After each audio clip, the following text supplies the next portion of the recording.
আসসালামু আলাইকুম রহমতুল্লাহি ওবরকাতুহ।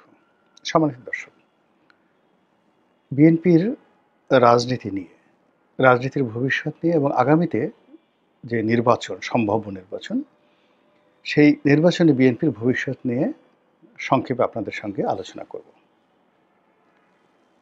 যদি এই সময়ের অর্থাৎ 2025 সনের জুলাই এবং আগস্টের বিএনপির বাস্তব অবস্থা দেখেন, তাহলে বিএনপির যে ভবিষ্যৎ এটাকে মূল্যায়ন করার জন্য আপনাকে বিএনপির কর্মকাণ্ডকে দুই ভাগে বিভক্ত করতে হবে।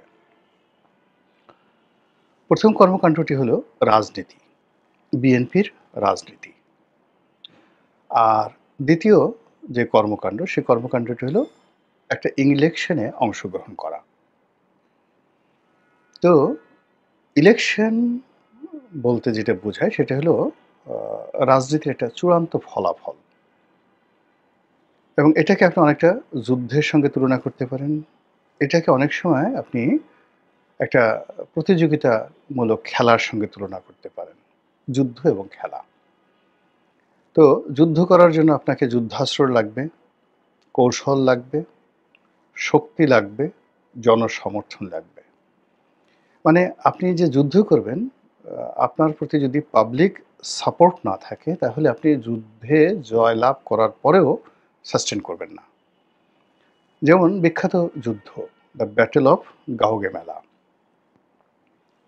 তো এই যুদ্ধ আলেকজান্ডার করেছিলেন পারস্যে গিয়ে, এবং সেই যুদ্ধে তিনি জয়লাভ করেছিলেন। মাত্র তার সৈন্যবাহিনীতে সংখ্যা ছিল 60,000, আর প্রায় প্রতিপক্ষে পারস্য সম্রাট দ্বিতীয় দারায়ুস, তার সৈন্য সংখ্যা ছিল 3 লাখ। যুদ্ধে জয়লাভ করার পরেও দীর্ঘ 2 বছর টানা চেষ্টা করেও তিনি পারস্য জয় করতে পারেননি। এর কারণ হলো জনসমর্থনটা ছিল 100% সেই সম্রাট দারায়ুসের প্রতি। ফলে কি হলো, তাকে পারস্য ছেড়ে চলে আসতে হলো মিশরে। তো তিনি পারস্য ছেড়ে মিশরে আসলেন। তারপর সেই ব্যাবিলন জয়ের চেষ্টা করলেন, ইরাক জয়ের চেষ্টা করলেন। তারপর তিনি চেষ্টা করলেন সেই আজকের যে জেরুজালেম, এই অঞ্চল, কিন্তু সেখানে তিনি টিকতে পারেননি। এই কারণে যে জনসমর্থন ছিল না। তো সেই অর্থে যুদ্ধ করার জন্য আপনার জনসমর্থন দরকার হয়। তিনি ভারতবর্ষে এসেছিলেন, কিন্তু জনসমর্থন তিনি পাননি। ফলে তার যে রাজত্ব, সেই রাজত্ব টিকেনি। তিনি দুনিয়া জয় করেছিলেন, কিন্তু তিনি টিকাতে পারেননি। তো এই যে তার যে একটা ভবিষ্যৎ আমাদের জন্য, তার যে ইতিহাস, সেটা ভবিষ্যৎ প্রজন্মের জন্য লিখিত। এখন বিএনপিতে আগামীতে নির্বাচন করবে, নির্বাচনে 200 আসন জয়লাভ করবে, যা কিছু করবে, তার জন্য যে ইতিহাস, সেই ইতিহাসটা ভিন্ন ইতিহাস। সেই ইতিহাসে যাওয়ার জন্য এখন তার যে পরীক্ষা, সেটা হলো রাজনীতি। তো এই যে রাজনীতি বিএনপি এখন করছে, সেই রাজনীতিতে গত 11 মাসে ক্রমাগতভাবে বিএনপি শুধু পরাজিত হচ্ছে। বিএনপি একের পর এক ধরা খাচ্ছে। তার যারা রাজনৈতিক প্রতিপক্ষ, তাদের কাছে ধরা খাচ্ছে, সরকারের কাছে ধরা খাচ্ছে, তার যারা বন্ধু, তাদের কাছে ধরা খাচ্ছে।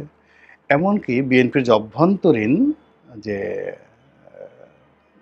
দ্বন্দ্ব এবং সংঘাত, এটা সংক্রান্ত যে ভাতৃঘাতী রাজনীতি, এখানেও বিএনপি মারাত্মকভাবে ক্ষতিগ্রস্ত হচ্ছে। ফলে এই রাজনীতি যদি চলতে থাকে আরও 6 মাস, তাহলে সামনে নির্বাচনে যে প্রতিদ্বন্দ্বিতা বা যুদ্ধ, ওই শক্তি মূলত বিএনপির থাকবে না, একেবারেই থাকবে না। তো সেই যে জায়গাটি, সেই জায়গাটি নিয়ে মূলত সংক্ষেপে আপনাদের সাথে আলোচনা করার চেষ্টা করব। আপনি যদি বিএনপি রাজনীতির যে ভুল এবং ভ্রান্তি, সেই ভ্রান্তি হলো শুরু হয়েছে কিন্তু এই জুলাই আগস্ট বিপ্লবে যেদিন শেখ হাসিনা পালালেন, সেদিন থেকে। অর্থাৎ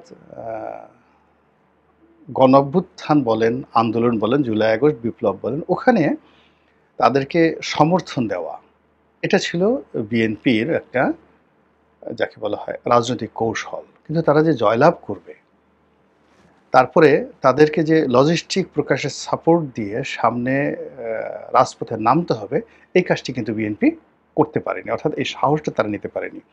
এর কারণ হলো শেখ হাসিনার বিরুদ্ধে ১৫ বছর লড়াই সংগ্রাম করে তারা শুধু বারবার পরাজিত হয়েছে, ক্ষতিগ্রস্ত হয়েছে, এবং প্রতিটি ক্ষেত্রে তারা শেখ হাসিনা দ্বারা এত কিছু মানে জুলুম অত্যাচারের শিকার হয়েছে যে এক একটা সমাবেশ হয়েছে, একটা আন্দোলন হয়েছে, এবং তারপরে হাজারখানেক মামলা এবং মহা সর্বনাশের মধ্যে তারা কিন্তু পড়ে গেছে। এজন্য এই যখন জুলাই আগস্ট বিপ্লব তুঙ্গে, তখন তারা সিদ্ধান্ত নিতে পারেনি, তারা শুধুমাত্র মোরাল সাপোর্ট দিয়ে গেছে। এর কারণ হলো তাদের বিশ্বাস ছিল যে যদি এই ছাত্র জনতা ফেল করে, তাহলে এদের যতটা না ক্ষতি হবে, বিএনপির তার চেয়ে বেশি ক্ষতি হবে। এবং ওই সময়টাতে বিএনপির যারা শীর্ষ নেতৃবৃন্দ ছিলেন, তাদের মধ্যে নিদারুণ দ্বিধাবিভক্ত ছিল যে আমরা যে তাদেরকে নৈতিক সমর্থন দিলাম, এটা ঠিক হলো কিনা, এটা ঠিক হলো কিনা। ফলে কি হলো, অল অন এ সাডেন যখন শেখ হাসিনা পরাজিত হলেন, তিনি চলে গেলেন, যে ভ্যাকিউমটা তৈরি হলো, ওটার জন্য বিএনপির কোনো মানসিক প্রস্তুতি ছিল না, কোনো রাজনীতি ছিল না। ফলে কি হলো, যখন ক্যান্টনমেন্টের জেনারেল ওয়াকারুজ্জামান সব রাজনৈতিক নেতাদেরকে ডাকলেন, তখন বিএনপি বুঝতে পারলো না যে তারা বিএনপি ভবিষ্যতে তারা দেশ পরিচালনা করবে এবং তাদের কাছে জেনারেল ওয়াকারুজ্জামানকে আসতে হবে, ওই বিশ্বাসটা তাদের ছিল না। তারা জুনায়েদ সাকি, তারা ববি হাজ্জাজ, তারা আন্দালিব রহমান পার্থ, তারা এনসিপির এই যারা নেতৃবৃন্দ নাহিদ, তারপরে শেষে জামাত ইসলামী, মানে তাদের সম পর্যায়ে তারা নিজেদেরকে নামিয়ে আনলো, এবং বিএনপি নেতারা ওখানে গেলেন। ওখানে গিয়েও তারা কোনো সিদ্ধান্ত নিতে পারলেন না যে তারা কি জাতীয় সরকার হবে, ওখানে কি তাদের লোক থাকবে, নাকি বিপ্লবী সরকার হবে, কিচ্ছু তারা সেদিন সিদ্ধান্ত নিতে পারলেন না। জাস্ট আনাকুম জানাকুম, অর্থাৎ সেখান থেকে ৫ তারিখ থেকে শুরু করে ডক্টর মোহাম্মদ ইউনূসের ক্যাবিনেট গঠন পর্যন্ত বিএনপি সিদ্ধান্তই নিতে পারেনি। অথচ এই সময়টিতে ছিল তাদের জন্য রাজনীতির অগ্নি পরীক্ষা। সেই অগ্নি পরীক্ষা যদি তারা পাশ করতেন, তাহলে আজকে পুরো পরিস্থিতি তাদের নিয়ন্ত্রণে থাকতো। গেল এক। এরপরে তারা সিদ্ধান্ত নিতে পারেননি যেদিন ৩২ নম্বর ভাঙা হবে, এবং ৩২ নম্বর যেদিন ভাঙা হবে সেদিন তারা সিদ্ধান্ত নিতে না পারার কারণে তারা বেহেশত এবং দোজখ, তারা আওয়ামী লীগের বিরুদ্ধেও যেতে পারেননি, এনসিপির বিরুদ্ধেও যেতে পারেননি। তারা যারা ৩২ নম্বর ভেঙেছে তাদের পক্ষ অবলম্বন করে তারা উল্লাস করতে পারেননি। আবার তারা জেনারেল ওয়াকারুজ্জামান, ক্যান্টনমেন্ট, আইনশৃঙ্খলা রক্ষাকারী বাহিনী থেকে শুরু করে তাদের যে পক্ষে স্ট্রংলি দাঁড়িয়ে তারা এটা প্রতিহত করতে পারেননি। এবং এটা এই দুটো জায়গাতে তারা যে সিদ্ধান্তহীনতায় পড়েছেন, এই সিদ্ধান্তহীনতার কারণে they lost their credibility and their power and their stability. তাদেরকে আওয়ামী লীগ, জামাত, বিএনপি সবাই খুব সহজলভ্য মনে করছে যে এদেরকে ভয় দেখানো যায় এবং এদেরকে পাশে নেওয়া যায় এবং এদেরকে দিয়ে যে কোনো কাজ করা যায়। এরপরে তারা সিদ্ধান্ত নিতে পারেনি যে মানে ইলেকশনটা আসলে কবে হবে। তারা প্রথমে মনে করেছে যে খুব দ্রুত ইলেকশন হলে ভালো হয়, কিন্তু ইলেকশনটা যে ২০২৪ সনের ডিসেম্বর মাসের মধ্যে তারা আদায় করতে পারত, এই বিশ্বাসটাই তাদের আসেনি। এবং এখানে তারা একটা সমাবেশ করেছে, নির্বাচন চেয়েছে, এবং এটা নিয়ে যখন সমালোচনা করেছে বিভিন্ন লোকজন, তারা পিছিয়ে গেছে। অথচ পুরো মাঠের যে শক্তিমত্তা ওই সময় তাদের হাতে ছিল, তখন এনসিপি গঠিত হয়নি, কিন্তু তারা সেটা পারেনি। এরপর যখন ২০২৫ সন হলো, ২০২৫ সনের পুরো জমানাটা, অর্থাৎ জানুয়ারি, ফেব্রুয়ারি, মার্চ, এপ্রিল, এটা জামাতের যুগ, এটা এনসিপির যুগ। জামাত এখানে যেভাবে নিজেদেরকে গুছিয়ে ফেলেছে, তার কাউন্টারে বিএনপি শুধুমাত্র হারিয়েছে এবং হারাতে তারা তাদের বিশ্বাস হারিয়েছে, আস্থা হারিয়েছে, আর একই সঙ্গে হোপ, স্বপ্ন বেড়েছে তাদের, এবং অহমিকা বোধ তাদের বেড়েছে। অর্থাৎ অহমিকা তখনই হয় যখন প্র্যাকটিক্যালি মানুষ যখন বিজয় লাভ না করে। যেমন তাদের জনপ্রিয়তা আছে, ভোট ব্যাংক আছে, এগুলো মানে তাদের অহমিকা। তাদের কর্মী আছে, সমর্থক আছে, এগুলো তাদের অহমিকা। কিন্তু এগুলোকে মোকাবেলা করে, এগুলোর সাথে নার্সিং করে এগুলোর সঙ্গে টাইম টু টাইম যোগাযোগ রক্ষা করে সব কিছুকে জামাত যেভাবে তাদের সংগঠনটাকে রেখেছে, ওই সংগঠন করার জন্য যে পরিশ্রম দরকার, ইনভেস্টমেন্ট দরকার, সেটা বিএনপির নেই। বিএনপি যে কাজটা করেছে সেটা বরং এই সংগঠন করতে গিয়ে সেখানে চাঁদাবাজি হয়েছে, কমিটিবাজি হয়েছে, সেখানে অনেক কিছু হয়েছে।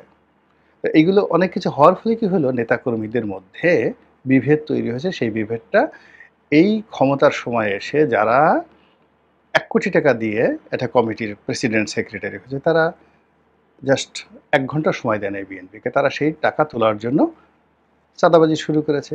আর ধরুন বিএনপির যারা শাসন করবে তারা তো আলটিমেটলি এদের কাছ থেকে টাকা নিয়েছে। এবং গত ১৫ বছর ধরে এইভাবেই কমিটি বাণিজ্য হয়েছে এবং বিএনপির খুব অল্প সংখ্যক নেতা আছেন যাদের বিরুদ্ধে কমিটি বাণিজ্য করে টাকা পয়সা রোজগারের অভিযোগ নেই, আর বাকি সবার বিরুদ্ধে আছে। তো এই অভিযোগ থাকার কারণে কি হলো, বিএনপি তার সংগঠনটাকে নিয়ন্ত্রণ করতে পারেনি, যেটা জামাত পেরেছে। ফলে বিএনপি ধরা খেয়ে গেছে, বারবার ধরা গেছে, সংগঠনটা তছনছ হয়ে গেছে। এখন যদি বাংলাদেশে বলা হয় চাঁদাবাজ কারা, বিএনপি চলে আসে। এটা যে রাজনীতি, জামাত যে রাজনীতিটা করেছে, জালেম কারা, এখন কেউ আওয়ামী লীগের কথা বলবে না, চাঁদাবাজ আওয়ামী লীগের বলবে না, ছাত্রলীগের বলবে না। এখন এই পুরো রাজনীতির যে বিষয়টা, এটা চলে আসছে বিএনপির উপর। এটা রাজনীতির এটা মারাত্মক করা যায়। এখন সেই যে ২০০১ থেকে ৫ সনে, যেখানে সালাউদ্দিন কাদের চৌধুরী একটা ভিডিও দেখলাম, তিনি স্পষ্টভাবে বলছেন যে দেখুন মাঠের অবস্থা কি। মাঠের বাস্তবতা হলো, রাস্তায় গিয়ে যে কোনো একটা অন্ধ লোকরে জিজ্ঞাসা করেন যে 10% কে নেয়, কারা নেয়। তো সালাউদ্দিন কাদের চৌধুরী তখন সংসদ বিষয়ক উপদেষ্টা বা এরকম পর্যায়ে ছিলেন। তো তিনি তারেক রহমান সাহেবকে উদ্দেশ্য করে দুটো কথা বলেছিলেন।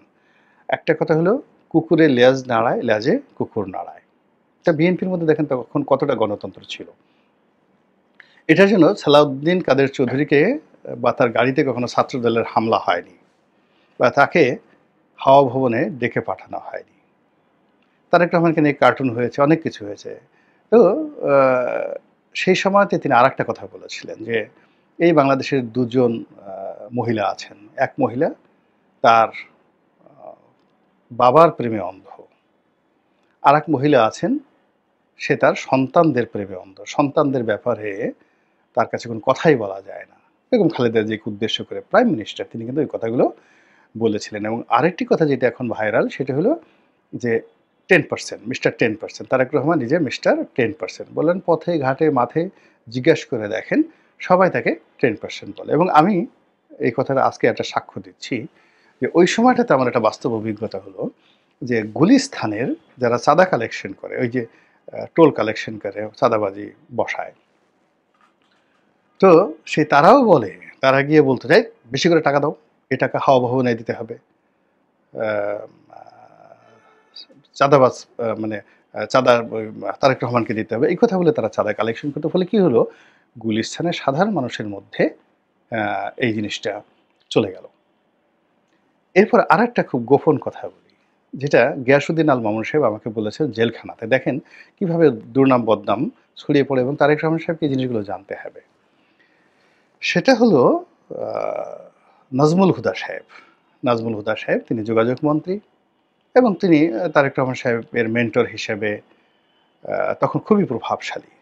যোগাযোগ মন্ত্রণালয় মানে বিশাল ব্যাপার। তো উনি বললেন একদিন, গিয়াসউদ্দিন আল মামুনকে বললেন, এটা তারেক রহমান সাহেব জানেন কি জানেন না, এটা মামুন বলতে পারবেন। তো উনি, মামুন সাহেব যে কথাটা আমাকে বললেন, যে উনি বললেন যে দেখো এখানে এই যে সিএনজি যে অটোরিকশা, সেই অটোরিকশার আর সিএনজি যে ফুয়েল স্টেশনগুলো, এগুলো স্থাপন হবে। তবে এখান থেকে আমরা ইচ্ছে করলে পার্টির জন্য কিছু টাকা কালেকশন করতে পারি, তো আমরা এটা করব।